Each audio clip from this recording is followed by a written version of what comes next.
Le climat politique se tend au Sénégal sur la question du troisième mandat. Alors que le président Macky Sall observe un silence pesant, l'opposition, elle, passe à l'offensive. Ali, bonjour.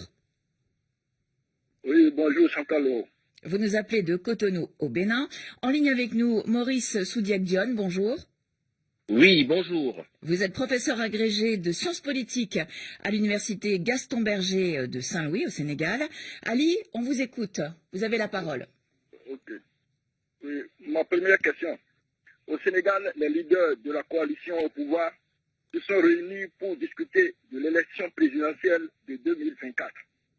Macky Sall n'a toujours pas annoncé qu'il sera candidat. Quels sont les principaux freins à une nouvelle candidature de l'actuel président? Maurice Soudiak-Dione.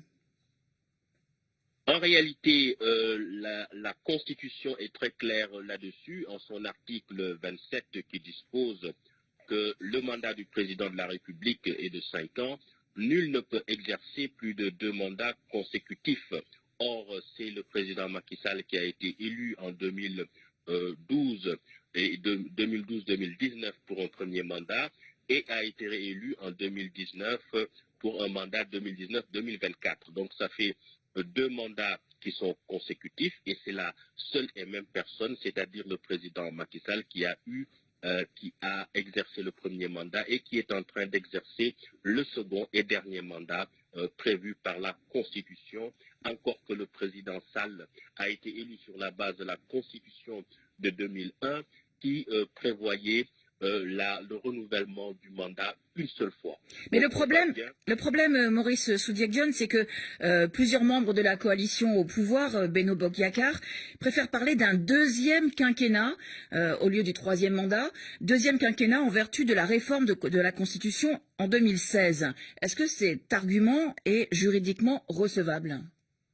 Cet argument n'est pas juridiquement recevable pour la bonne et simple raison que la nature du mandat n'a rien à voir avec le nombre, avec la durée du mandat. Aux États-Unis, le mandat est de 4 ans. En France, le mandat est de 5 ans. Au Sénégal, le mandat est de 5 ans. En République démocratique du Congo, le mandat est de 7 ans. Le mandat, qu'est-ce que c'est? C'est une habilitation à représenter, à parler et à agir au nom et pour le compte du peuple pour un temps qui peut être variable. Le premier mandat, c'était un mandat de 7 ans, le second, un mandat de 5 ans, ce qui fait 2 mandats, et au regard de la Constitution, nul ne peut exercer plus de 2 mandats consécutifs. Et si on pousse la réflexion plus loin, c'est que si on considère que le mandat de 7 ans n'est pas un mandat, c'est extrêmement grave, parce qu'en ce moment, c'est un cataclysme juridique qui se produit. Cela veut dire que le président de la République a eu à exercer un pouvoir de fait, c'est-à-dire sans titre juridique valide et valable, et dès lors, toutes les lois qui ont été promulguées par lui sont nulles et non avenues.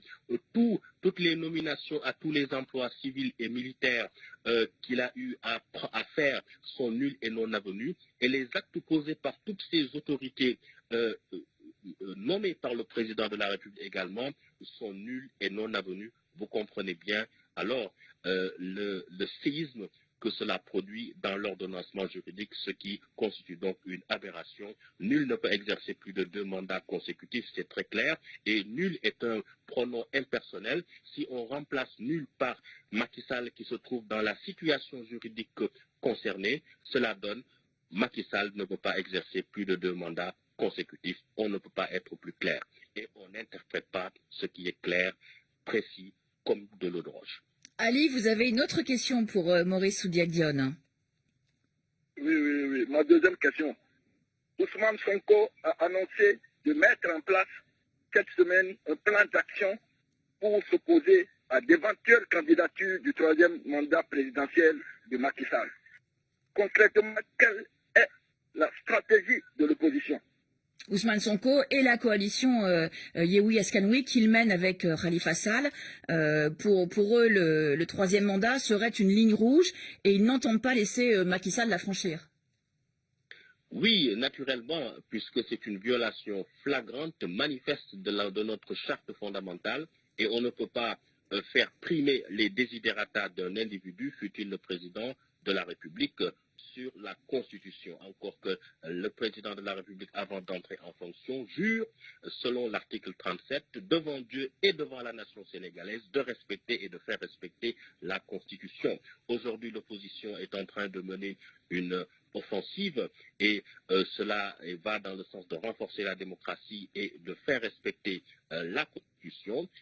Cette initiative de l'opposition consiste à occuper le terrain, à sensibiliser les Sénégalais, à faire des actions sur le terrain et donc à se préparer à l'éventuelle candidature, troisième candidature illégale du président Macky Sall afin d'y faire face. Mais je crois qu'aujourd'hui, l'opposition doit éviter également d'entrer dans une confrontation inutile et prématurée tout en travaillant politiquement dans la perspective de cette échéance.